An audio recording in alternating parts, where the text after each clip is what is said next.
character has been reset properly, pivots have been reset properly. This will save you a lot of problems. As far as pivots go, make sure that the pivots of your character are actually situated in the middle of the character, and I prefer to actually have them sitting right at 0, 0, 0 in world space. That way I know where the mesh actually starts in any given character once I get into a scene. Size of character can also cause problems too. If you have your characters way too large or way too small, you can have other issues. IK solvers can become hard to handle.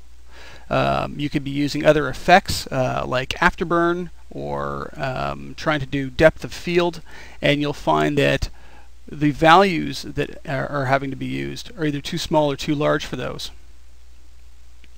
You can also run into problems with mirroring and welding vertices together. And if the values are way too small, you might start getting overlaps. What I have found is that working approximately to a real-world scale with max default setup. The max default setup is 1 generic unit equals 1 inch.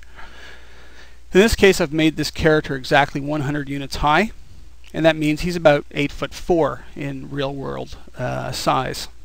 This will work really well for us when it comes down to many different areas of working.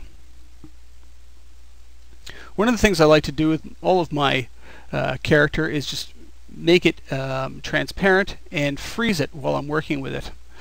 I'm just going to change the geometry here, and I'm going to freeze the character so that it is frozen and I can't accidentally select it. But first I'm going to go to Properties. I'm going to say See-Through so that the whole character becomes see-through.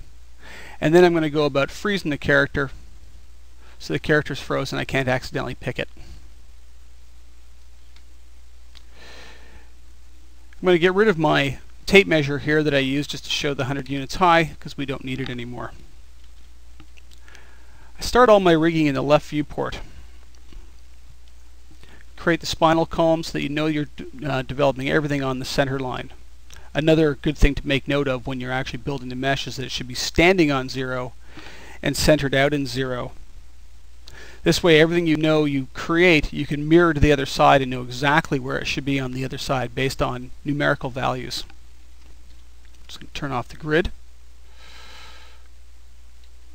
For the spinal column, we're going to look at his waist somewhere around here, and that'll be the center of mass, center of gravity for this character.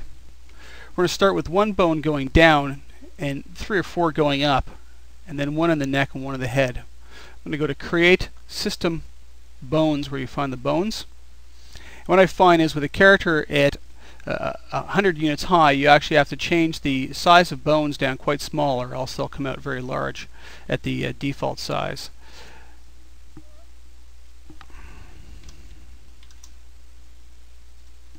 That's a size 10. You can see that it creates a bone far too large.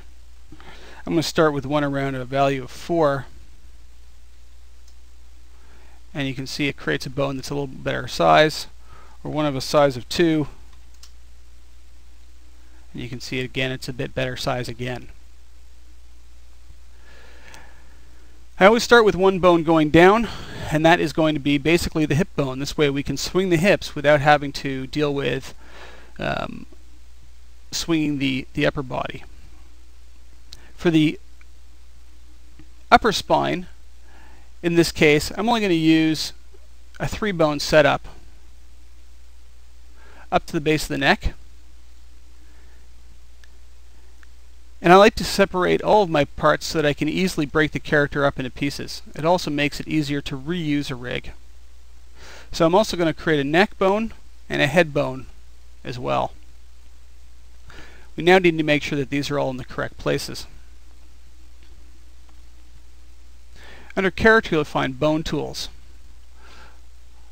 Bone Tools is a set of scripted utilities that helps make it a little bit easier to adjust and work with the bones in Max. Some of them are just global tools, so you don't have to keep going back to the modifier panel 1 bone at a time. Other tools are Bone Edit Mode. Bone Edit Mode allows you to be able to grab bones and move them without moving their children. It's actually the same tool as don't affect children.